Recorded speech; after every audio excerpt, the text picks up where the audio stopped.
Welcome to citizens pulse. నేను మీ రాజేష్.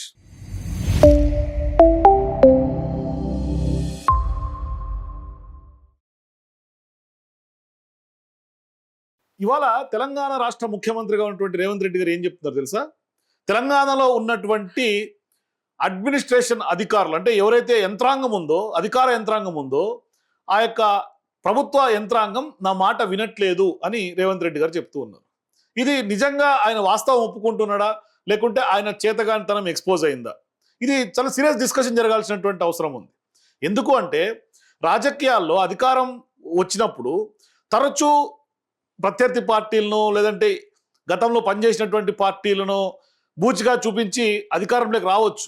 కానీ అధికారంలోకి వచ్చిన తర్వాత తన బ్రాండ్ ఎంత మేర నిలబెట్టుకుంటున్నారు, తన సత్తా ఏంటి అని తెలిసేది అధికారంలో ఉన్నటువంటి నాయకత్వం అధికారంలోకి వచ్చిన తర్వాత మాత్రమే. కానీ వాళ్ళ అధికారంలోకి వచ్చి 2.5 సంవత్సరాలు గడిచిపోయింది, ఇంకా కూడా నా మాట వినట్లేదు అని అంటున్నారు ఒక ముఖ్యమంత్రి స్థాయి వ్యక్తి. అంటే దీన్ని ఎట్లా అర్థం చేసుకోవాలి? సో ఒకసారి మీరు ఈ వ్యాఖ్య మీకు ఏ విధంగా అర్థమైందో మీ అభిప్రాయాల కింద కామెంట్స్ తెలియజేయండి. ఇక ఇదే సమీక్షకు సంబంధించి మరొక కథనం, ఆంధ్రజ్యోతిలో వచ్చినటువంటి కథనం, ఇక సస్పెన్షనే అని అధికారుల పైన చాలా సీరియస్ అయినట్టుగా ముఖ్యమంత్రి గారు అయినట్టుగా ఒక కథనం. అంటే ఇదంతా దీని బేస్ లైన్ ఏంటంటే మొన్నటికి మొన్న కురిసినటువంటి వర్షాలు. సహజంగా మాన్సూన్ సీజన్లో ప్రిపేర్డ్నెస్ ఉండాల్సినటువంటి అవసరం ఉంది. అట్లాగే గవర్నమెంట్ శాఖలన్నీ కోఆర్డినేషన్లో పనిచేయాల్సినటువంటి అవసరం కూడా ఉంది. మొన్న మనం ఇదే అంశం మీద మాట్లాడుకున్నాం. హెచ్ఎండబ్ల్యూఎస్ కానీ, జిహెచ్ఎంసీ కానీ, హైడ్రా కానీ, లేదంటే కనుక మొత్తం మున్సిపల్ అధికారులు కానీ, ఇరిగేషన్ కానీ, రెవెన్యూ కానీ, ఇట్లా అన్ని డిపార్ట్మెంట్స్ కూడా కలిసి కోఆర్డినేషన్ తోటి ముందుకెళ్లాల్సినటువంటి అవసరం ఉంది. అయితే ఇవాళ ఇదే వ్యవహారంలో ముఖ్యమంత్రి గారు మొన్నటికి మొన్న ఫ్యూచర్ డెవలప్మెంట్ సిటీకి సంబంధించినటువంటి వేదిక మీద కూడా ఆయన ఆఫీస్ ఓపెన్ చేస్తా ఒక మాట మాట్లాడాడు. చిన్నపాటి వర్షానికే మొత్తం హైదరాబాద్ మునిగిపోయింది. గ్లోబల్ సిటీగా చెప్తున్నటువంటి హైదరాబాద్ ఇవాళ గంటలు ఇంటికి చేరుకునే పరిస్థితి లేక ట్రాఫిక్లో అతలాకుతలం అయిపోయారు హైదరాబాద్ జనం అంతా అని కూడా చెప్పుకోవచ్చు. అది కూడా వాస్తవానికి ఆయన ఒప్పుకున్నాడు. ఆ రోజు ఏం జరిగింది అనే పరిస్థితులు ఒప్పుకున్నాడు. కానీ ఇవాళ ఏమంటున్నాడు, నేను 1వ తారీఖు సమీక్షలోనే ప్రిపేర్డ్నెస్ గురించి మొత్తం నేను అధికారులకు బ్రీఫ్ చేశాను, కానీ ఇవాళ అధికారులు ఎవరు నా మాట వినట్లేదు అని. నిజంగా ఒక రాష్ట్ర ముఖ్యమంత్రి 200 ఏళ్ల తర్వాత ప్రభుత్వంలోకి వచ్చిన తర్వాత ఇవాళ ప్రభుత్వ యంత్రాంగం నా మాట వినట్లేదు అంటే ఇది ఎవరి చేతగానితనం అని అడుగుతా ఉన్నాం. క్లియర్గా ఒకవైపేమో చాలా ఈవెంట్స్, చాలా వేదికల మీద ఇప్పటికి కూడా ఐడెంటిటీ క్రైసిస్ ఇవాళ ఎదుర్కొంటున్నారు ముఖ్యమంత్రి రేవంత్ రెడ్డి గారు. చాలా వరకు యాంకర్స్ కొన్ని ప్రైవేట్ ప్రోగ్రామ్స్లో మాట్లాడుతున్న సందర్భాల్లో ముఖ్యమంత్రి అనగానే ఒకసారి రేవంత్ రెడ్డి గారు పేరు తీసే పరిస్థితి ఉంటుంది. ఒకసారి తడబాట్లో వాళ్ళకి ముఖ్యమంత్రి గారు, రేవంత్ రెడ్డి గారు అని పేరు బదులు చాలా వరకు కాంగ్రెస్ పార్టీ నాయకులే డిఫరెంట్ పేర్లు పలికినటువంటి వీడియోలు మనం అటువంటి సందర్భాలు ఎన్నో చూసాం. ఈ 1 ఇయర్ల రాష్ట్ర ముఖ్యమంత్రి కిరణ్ కుమార్ రెడ్డి గారు, రేవంత్ రెడ్డి గారు ఇందులో వాళ్ళ ఫిల్మ్ ఇండస్ట్రీ ఇంత సపోర్ట్ చేసినందుకు ముఖ్యమంత్రి గవర్నర్, ముఖ్యమంత్రి నెలకు 6,500 కోట్ల రూపాయలు ఈనాటి ప్రభుత్వం ముఖ్యమంత్రి కేటీఆర్ గారు, ముఖ్యమంత్రి రాష్ట్ర ప్రభుత్వం, రాష్ట్ర ముఖ్యమంత్రి వర్యులు ఉత్తమ్ కుమార్ రెడ్డి గారు, అదే విధంగా ఇదే నియోజకవర్గంలో నేను, శ్రీధర్ బాబు గారు, దామోదర్ రాజనరసింహ స్థానిక మంత్రులం. ఇదే నియోజకవర్గంలో కేసీఆర్ గౌరవ ముఖ్యమంత్రి, హరీష్ రావు గారు, కేటీఆర్ గారు ఉన్నారు. ఈనాడు ఈ రాష్ట్ర ముఖ్యమంత్రి శ్రీనివాస్ రెడ్డి, మన తుమ్మల నాగేశ్వరరావు గారు. Sorry. Thank you so much, Honorable Raksha Mantri, and thank you so much, Honorable Telangana Chief Minister Sri. Now we also thank Chairman. మన ప్రియతమ నాయకులు తెలంగాణ రాష్ట్ర ముఖ్యమంత్రి గౌరవనీయులు శ్రీ కిరణ్ కుమార్ గారు. I request Sri Nagabharat Daka and Sri Anil Kumar Chalamassetti to felicitate the Honorable Chief Minister Sri D. Sridhar Babu Garu. పాపం ఆయనకు identity crisis ఉన్నది. Identity crisis అంటే ఆంగ్లం ఎక్కువైపోయింది. ఐడెంటిటీ క్రైసిస్ అంటే తెలుగులో చెప్తే ఆయన ఎవడు దేక్తలేడు, ఎవడు గుర్తుపడతలేడు. ఆఖరికి అక్కడ పిలిచే యాంకర్ అమ్మ ఉంటది కదా, ఆ అమ్మాయి ముఖ్యమంత్రి గారు అని చెప్పి శ్రీధర్ బాబు పేరు చెప్పింది తప్ప ఈయన మాత్రం గుర్తుపట్టలేదు. ఇది మొదటిసారి కాదు, చివరిసారి, అంతకంటే కాదు. 2.5 ఏళ్ళు అయిపోయింది. యాంకర్లు గుర్తుపెట్టుకోవట్లేదు, యాక్టర్లు గుర్తుపెట్టుకోవట్లేదు, ఎవడు గుర్తుపెట్టుకోవట్లేదు ఆయన పేరు. ప్రజలైతే ఆయన పేరు తీస్తేనే బూతులో వర్షం కురిపిస్తున్నారు. కానీ వాళ్ళ ఇంత ఐడెంటిటీ క్రైసిస్ రేవంత్ రెడ్డి గారికి ఎందుకు వస్తుంది? ఎక్కడ ప్రాబ్లం జరుగుతుంది?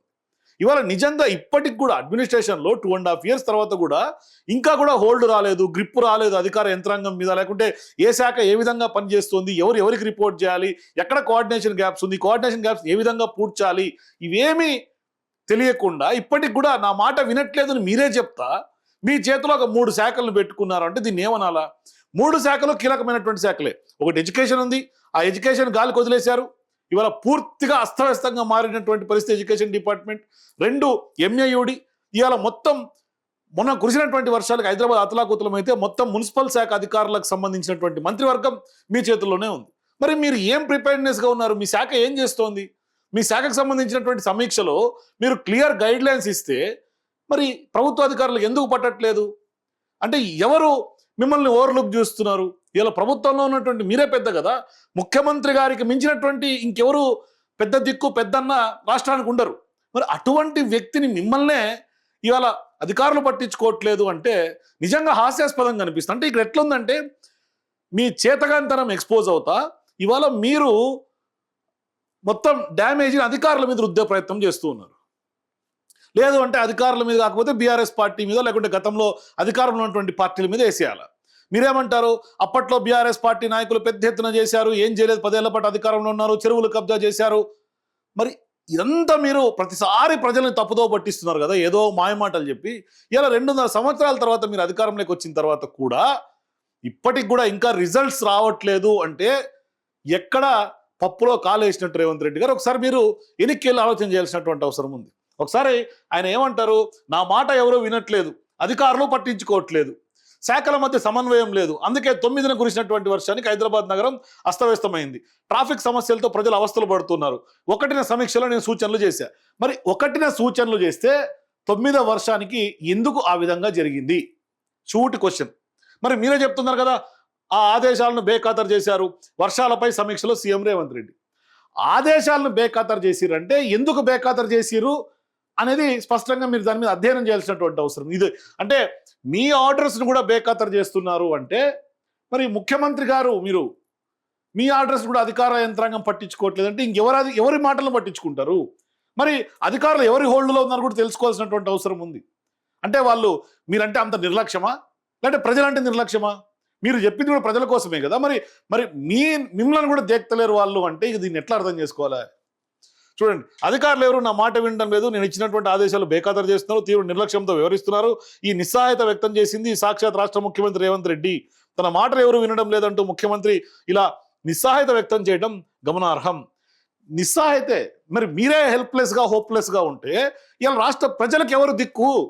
మీ మాటలే అధికారులు వినే పరిస్థితుల్లో ఉంటే ఇక రాష్ట్రంలో రైతుల గోడు ఎవరు వింటారు, ప్రజల గోడు ఎవరు వింటారు, మహిళల గోడు ఎవరు వింటారు, విద్యార్థుల గోడు ఎవరు వింటారు? ఇక అయిపోయింది, చేతులు ఎత్తేసిండు రేవంత్ రెడ్డి గారు. నా మాటలే వినట్లేదు అని మీరు మాట్లాడుతున్నారు అంటే ఇక ప్రజలకి ఎవరు రెస్పాన్సిబుల్? ప్రజలు ఎవరికి చెప్పుకోవాలి? మీ పార్టీలో మీరే కింగ్ కదా, మీరే ముఖ్యమంత్రి కదా రాష్ట్రానికి. ఇంకోటి ఏమంటాడు? ఇక సస్పెన్షనే అంటే మళ్ళీ ఎవరు సమీక్షలో తన సీనియర్ నాయకులు, ఒకరేమో సీనియర్ అధికారులు, ఒకరేమో డీజీపీ, ఇంకోరేమో సిఎస్, మొత్తం అన్ని శాఖలకు సంబంధించినటువంటి సీనియర్ కమిషనర్ స్థాయి లెవెల్ అట్లాగే సచివాలయ స్థాయి లెవెల్లో ఉన్నటువంటి వాళ్ళు ఆయనతో పాటు దీని సమీక్షలో ఉన్నారు.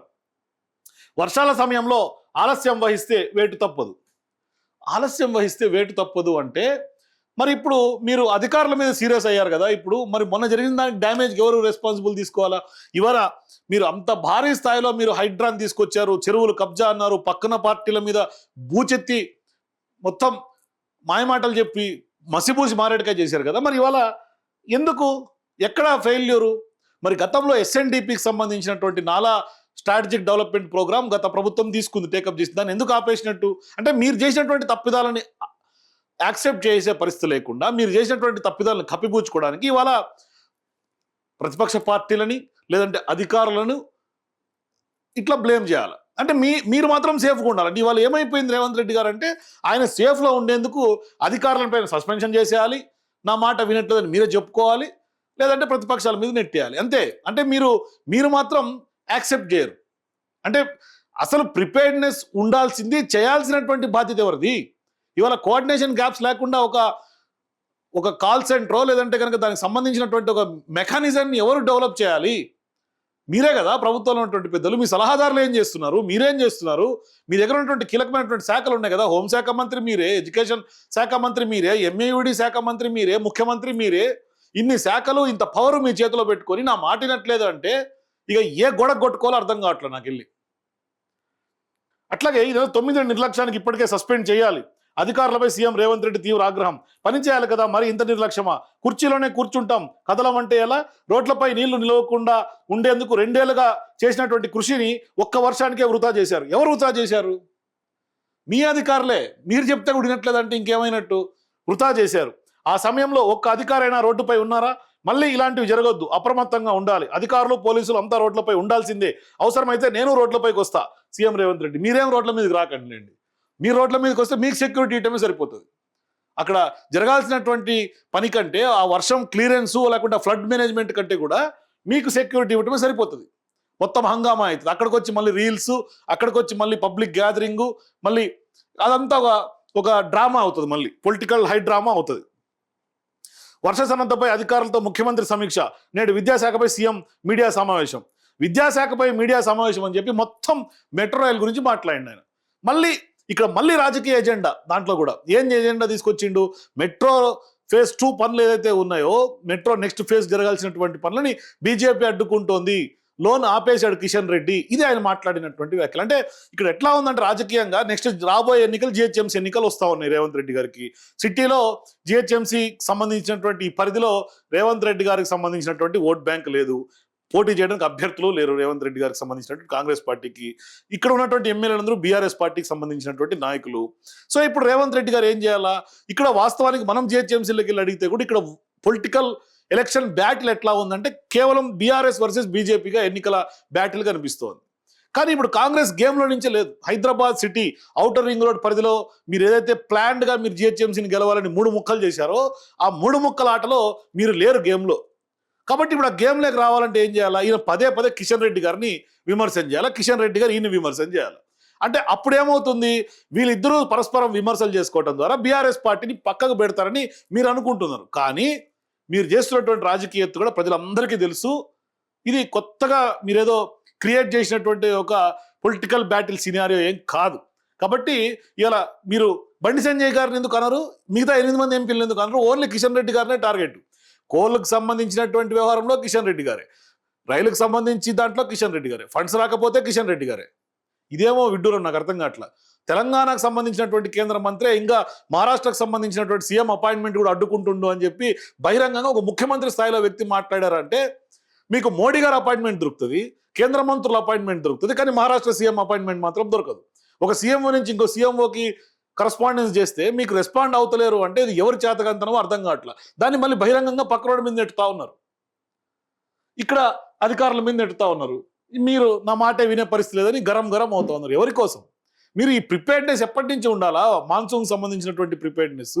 మీరు అసలు టెండర్లు ఎప్పుడు పిలవాలా? ప్రతి సంవత్సరం 200 కోట్ల టెండర్లు పిలిచి మీరు ఏం చేస్తున్నట్టు? సో ఇట్లా రేవంత్ రెడ్డి గారు తన చాతగానితనాన్ని ఆయన చెప్పుకుంటా ఉన్నాడు. కాబట్టి ఇది నిజంగా మీ గొప్పతనం అనుకోవాలి. కాబట్టి భవిష్యత్తులోనైనా ఇటువంటి దాని మీద బయటికి రండి. ఎందుకంటే ఆల్రెడీ 2.5 years అయిపోయింది. మీ పాలనని ప్రజలు చూస్తున్నారు, మీ వ్యాఖ్యలను ప్రజలు చూస్తున్నారు, మీ పొలిటికల్ మూవ్స్ని ప్రజలు చూస్తున్నారు. మీరు ఇంకా కూడా నాట్ సెంచరీలో ఉన్నారని అనుకోవద్దండి. మీరు ఆల్రెడీ కాక్రోచ్ పార్టీ లాంటి పార్టీ జెన్జీ కిడ్స్ ఇవాళ రోడ్డు మీదకి వచ్చి ఆందోళన చేస్తూ ఉన్నారు. కాబట్టి చాలా అప్డేషన్లో ఉన్నారు ప్రజలు. మీరు ఇంకా ఏ నాట్ సెంచరీలో ఉన్నారు, మేము ఏం చెప్పినా నమ్ముతారులే ప్రజలు అనుకుంటే అది మీ పొరపాటే అవుతుంది. కాబట్టి మీకు ప్రిపేర్డ్నెస్ ఉండాలా, అధికార యంత్రాంగానికి కూడా ప్రిపేర్డ్నెస్ ఉండాలా. వాళ్ళలో లేకపోతే మీరు క్రియేట్ చేయాలా. మీరు ఎందుకంటే మీరు కీలకమైనటువంటి శాఖలకి ముఖ్యమంత్రి మీరే కాబట్టి రాష్ట్రానికి హోల్ అండ్ సోల్ రెస్పాన్సిబుల్ మీరు తీసుకోవాలా. ఇవాళ ఏదైనా నీట్ ఎగ్జామ్ పేపర్ లీకేజ్ అయిందంటే మంత్రిని ఎట్లా రాజీనామాని డిమాండ్ చేస్తున్నారు ఇవాళ దేశ ప్రజలందరూ కూడా. లేదంటే ఏదైనా ఇన్సిడెంట్ జరిగితే ఎట్లా కేంద్ర మంత్రుల్ని మీరు డిమాండ్ చేస్తారో రాజీనామా చేయమని, మీరు కూడా సేమ్ అటువంటి పరిస్థితిలో మీరు ఉండాలా. మీరు బాధ్యత తీసుకోవాలా. ప్రజలకు సంబంధించినటువంటి సేఫ్టీ అట్లాగే ఫ్లడ్ మేనేజ్మెంట్ సిస్టమ్ మీద మీకు పూర్తి స్థాయిలో దాని మీద మీరు అధ్యయనం చేయాలా. దానికి సంబంధించి అవసరం ఒక కమిటీ వేయండి, ఆల్ పార్టీ మీటింగ్ పిలవండి, ఎటువంటి చర్యలు తీసుకోవాలి భవిష్యత్తులో ఇట్లాంటి సిచ్యువేషన్స్ ఎదుర్కోకూడదని. మనకు ఎన్ని సార్లు ఇటువంటి ఫ్లడ్స్ వచ్చినా గుణపాఠం నేర్చుకోవట్లా. సరూర్ నగర్ ఫ్లడ్స్ వస్తే గుణపాఠం నేర్చుకోవట్లేదు, మొన్న అమీర్పేటలో మునిగితే గుణపాఠం నేర్చుకోవట్లేదు, ఇవాళ కొండాపూర్ మునిగిపోతే కూడా మరి ఏం నేర్చుకుంటామో తెలియట్లా. కాబట్టి ఖచ్చితంగా మీరు ఒకసారి పునరాలోచన చేసుకోవాల్సినటువంటి అవసరం ఉంది. ఖచ్చితంగా హైదరాబాద్లో ఒక డెక్కన్ పీఠభూమిలో సేఫ్ సిటీగా పేరుంది. ప్రపంచ పెట్టుబడులు ఇక్కడికి రావాలి. కాబట్టి ఇక్కడున్నటువంటి డొల్ల అది మరింత పెద్ద డొల్లగా మార్చుకొని, అంటే హైదరాబాద్లో కూడా ఇటువంటి ఫ్లడ్ సిస్టమ్ ఉంది, హైదరాబాద్లో కూడా చెన్నై బెంగళూరు లాగా మునకలు ఉన్నాయి అని అంటే ఖచ్చితంగా భవిష్యత్తుకి హైదరాబాద్ బ్రాండ్కి ప్రమాదం ఏర్పడే అవకాశం ఉంది. కాబట్టి ఖచ్చితంగా మీరు ఆ ప్రమాదంలోకి హైదరాబాద్ బ్రాండ్ నెట్టకుండా ఆ హోల్ అండ్ సోల్ రెస్పాన్సిబిలిటీ మీదే ఉంటుంది. కాబట్టి ఖచ్చితంగా ఈ మొత్తం ఎంటైర్ థింగ్లో మీరు పక్కనోడి మీద మీ తప్పు నెట్టకండి దయచేసి. కాబట్టి అధికారులని మీరు వెనకాల ఏనుగు కదా మావటోడు పొడిస్తే ఎట్లా పరిగెత్తుందో అట్లా అధికారులను పరిగెత్తించాల్సినటువంటి బాధ్యత మీ మీద ఉంది. మీరేదో కుర్చీలో కూర్చుంటే కదలమంటే ఎలా అని మీరు అడగటం కాదు, కదిలించాలా, మీ మాట కదలాల. మీ మాటకు కూడా కదలట్లేదంటే ఇక దేవుడే దిక్కు. కాబట్టి మీరు కూడా ఈ మొత్తం ఎంటైర్ మాన్సూన్ సీజన్లో మొన్న వచ్చినటువంటి వరదలకు సంబంధించినటువంటి వ్యవహారంలో రేవంత్ రెడ్డి గారి వ్యాఖ్యలు మీరు ఎట్లా చూస్తారు? మీ అప్రోల్ కింద కామెంట్స్ చెప్పండి. For more videos please watch citizens pulse.